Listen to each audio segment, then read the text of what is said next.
Ben çok xoşlayıram bax, belə oturum balkonda. Hər şeyi tamaşa edin. Vacibdir mən orada iştirak edeyim. Sadəcə baxın, baxın mənimlə birlikdə. Bax bu gözəlliyin hamısını belə görün.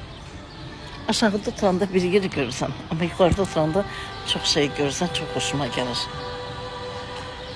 Gözəllikdir, vallahi gözəllik. Təşəkkür edirəm Allaha.